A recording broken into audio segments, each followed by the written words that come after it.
Hello, I'm Betty Liu, and these are the Singapore Sessions. As one of the dominant financial hubs of the Eastern Hemisphere, Singapore is challenging top thinkers and business leaders to offer their solutions for what it takes to succeed in today's Asia.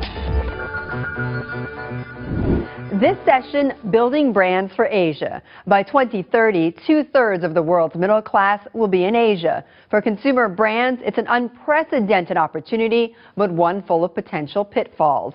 How to win the hearts, minds, and wallets of a huge new consumer base. That's the challenge. University of Maryland professor Anil Gupta is one of the world's foremost experts on global strategy.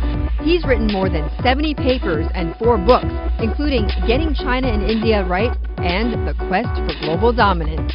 The only kind of company that can afford not to be is really if you're small and you're a niche player. But I think if you're a medium to large size company, if you're not in Asia, you probably are not going to be around as a company 10 years from now. So if I look at just at the top level, 3 observations. So one is that Asia is about 55 to 60% of the world's population. It's about 28% of the world's GDP. Number 2 is that there isn't really anything like the Asian consumer. What you have are 3.5 billion consumers, because Asia is diverse across countries, but even individual big countries like China internally is far more diverse than, say, the US. And third is that if I try to simplify a little bit on the diversity, I would say Asia and across countries, within countries, sort of three types of customers. So one is the tier 1, the customers who buy Hermes and Louis Vuitton. How you play that market, that's one type of game, which is very different from how you play the mass market game. And then there is a third, actually, and that's very large too, which is really the tier 3, the low-income market. That's low income today. 15 years from now, that will be middle income. And that market is less penetrated right now by any global multinational. Is that correct? Yes, it's true, and they don't have the buying power right now, and so therefore you're not going to sell cars to them, but you could sell mopeds, and you could sell cell phones, and you could sell fast-moving consumer goods like detergents and shampoos and so on, etc. But so, right now it does seem that Asian companies and Asian brands compete based on price. It seems like that's their competitive edge. But do you see that eventually changing, and changing pretty quickly? I completely agree that brand dilution is something companies must not do. However, that doesn't mean that you can't compete head-to-head with local competitors on the price point. But the way to do that is not with your Western brands, but to create fighter brands, a new brand, which could be local within China, within India, or it could be a global brand. An example would be, for instance, Nissan is now reviving the old brand Datsun. And they're reviving that as a low-priced car for emerging markets. And so therefore you don't dilute the Nissan brand. Pepsi in the snack food business, which is very interesting. So the Lay's, it's a mass market product. But still, they don't want to dilute that brand. So what they're doing in India is to create a local brand called Lehar Foods. And Lehar Foods will say, a Pepsi company, but otherwise it's not a global brand. And the goal with Lehar Foods is to fight with the Indian mass market local brands. So that's how companies play that game. And another thing on the branding thing is that there are some kind of interesting things happening. So one is the globalization of brands. So the whole question of what's an Asian brand itself begins to become an ambiguous question. So for example, Volvo. Now, Volvo is owned by Geely, the Volvo car business. And so is it a Swedish brand, or is it now a Chinese brand? Jaguar Land Rover. Okay, so they are British brands, but it's owned now by Tata Motors. So that's one way in which, quote-unquote, Asian companies are building global brands. I think it's global strategies with local adaptation, and certainly that's a coin. Does it work, though? Has it worked? Yes, it works, but there's a very interesting, kind of but. And the but part is, you see, because it's like there's this common saying, when in Rome, do as the Romans do, which is really about local adaptation.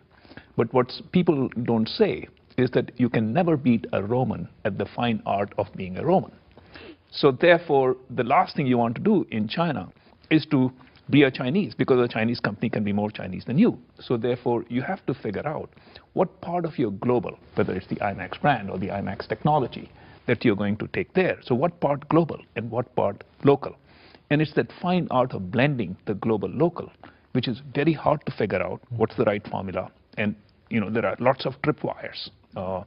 And, to give you an example of this subtle blending that takes place, so I, gave an example of the top brands like Hermes, saris in India, but take another product is Mont Blanc. Now, given India's income levels, yeah, it's a rapidly rising emerging economy, but still it's a poor economy. You wouldn't think there is a huge market for Mont Blanc in India, but they're doing extremely well. You say, why on earth are they doing extremely well? And they're doing very well in tier 2 cities of India. Why? Because there are Mont Blanc pens. And business people, entrepreneurs in tier 2 cities love to give gifts. They're not buying it for themselves, but they're buying it as gifts. And a Mont Blanc pen is a perfectly fine gift. Right, and understanding who that consumer is. Exactly. In this instance, people who are giving. Anil, where's the teachable moment here in this Mattel story? I think the teachable moment is that it's, there are lots of tripwires in finding the blend between the global and the local, and to start with less complexity, to go with kind of the sure hits in terms of the segment of the market that one is going after, and then to add the complexity. So if I think about China, and the same thing could apply to another big market like India, is that no company, be that Mattel, be that Coca-Cola, be that GE, if you're going in, you want to take on China as a whole. It's too big, too diverse, too complex. What you want to start with is a beachhead. A beachhead is a niche segment where the likelihood of traction and early success is high. And then you kind of go into adjacent segments, and over 10 years, you may be in all of China in all segments, or over 20 years. And that's how you build a brand. On the other hand, if you take on too much complexity too early, and from the outside, I suspect that's probably part of what happened with the Barbie flagship store.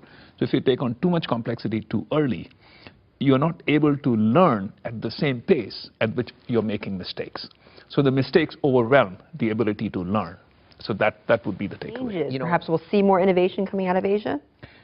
I think we would, but it's kind of interesting, So I remember a conversation with the head of R&D at HP, and he said, exactly on this subject. He said, look, we have a lot of Asian engineers, scientists, PhDs working for us in the U.S. in Silicon Valley, and of course we have them working in Asia. He says, but people with the same background from Asia behave differently when they're in Silicon Valley than they do back in Asia. So is it really the rote learning or the cultural effect? Or is it that the ecosystem in which they are operating? And the ecosystem could be expectations from family. In Asia, titles matter. In the US, what matters is the leading edge nature of the project you're working on and not the title. Also in Asia, for example, in China, the government by and large has been looking the other way at infringement of intellectual property. And so what that does, which means that you could be the best and brightest from Tsinghua University, but you're not really keen to start a technology company because that will be pirated away.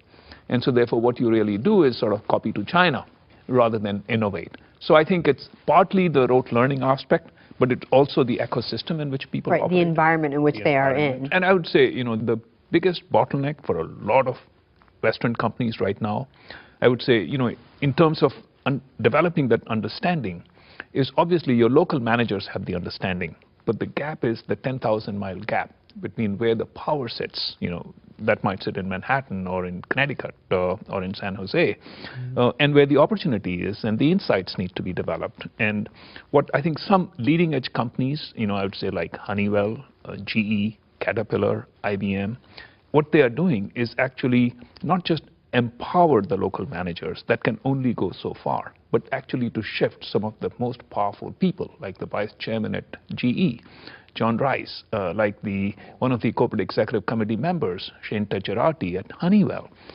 Rich Lavin at Caterpillar, that these are number 2 people in their companies, or part of the very senior people, instead of sitting at corporate headquarters, to actually move them.